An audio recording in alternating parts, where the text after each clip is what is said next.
ফরিদপুর জেলা নালিতাবাড়ী থানা পুরাগাঁও ইউনিয়নের বাতকুচি রাবার বাগানে এখানে প্রাকৃতিক উপায়ে মৌমাছি চাষ করে মধু উত্তোলন করা হচ্ছে। আপনারা যদি কেউ অরিজিনাল খাঁটি মধু নিতে চান তবে চলে আসেন এখানে। প্রতি কেজি মধু 750 টাকা দরে বিক্রি করা হচ্ছে। যারা যারা মধু নিতে ইচ্ছুক চলে আসেন অথবা আমাদের সাথেও যোগাযোগ করতে পারেন। এখানে প্রাকৃতিকভাবে মধু উত্তোলন করা হয়। যে কোনো সময় আপনারা মধু সংগ্রহ করতে পারেন। কামড় দেয় তাহলে আপনারা মাসে কয়বার উত্তোলন করতে পারতেছেন মধু?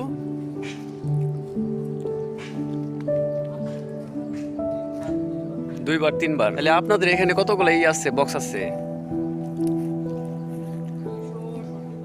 270টা। তাতে আপনারা যখন মধু উঠান এই 270টা থেকে আপনার কেমন মধু আসে? কত লিটারের মতো?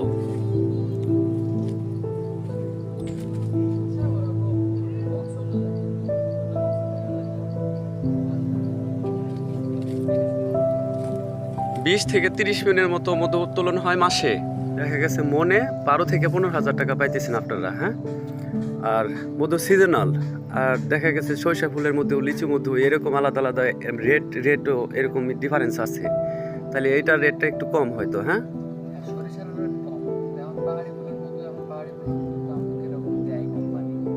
সেটাই।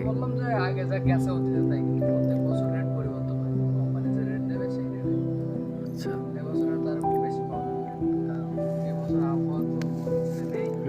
অনুকূলের বাইরে। তো যাই হোক, দোয়া রইল আপনাদের প্রতি। এই খাদের এলাকা কোন জায়গা? সাতক্ষীরা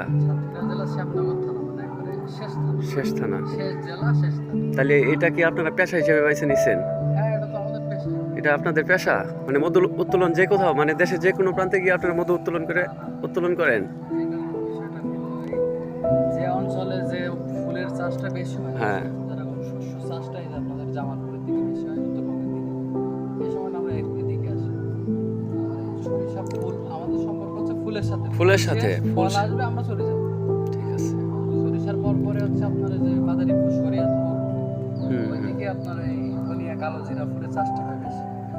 আর হ্যাঁ, এগুলা তো দেখা গেছে আমরা দেখা গেছে যে ফেসবুকে অ্যাড দেখি বা ইউটিউবে অনেক সময় অ্যাড দেখি যে সরিষার ফুলের মধু, কালো জিরা মধু এরকম। কিন্তু তো দেখা গেছে হয়তো বা আপনাদের মতো লোকেরা এরকম মানে যে বিভিন্ন জায়গায় গিয়ে এই মধুর সাথে আর কি আমাদের এরকম একটা খামার চুক্তিভিত্তিক নেয় যে আপনার খামারে এই সিজনে এই মাঠটাতে, যেরকম সরিষার একটা মাঠ, কালো জিরার একটা মাঠ, এই মাঠটাতে যতগুলো মধু হবে সবগুলো আমার কোম্পানিতে নেবে, বা আমার এই যারা কোম্পানি তো চালায়, পেজ চালায় ওরাই কোম্পানি চালায়।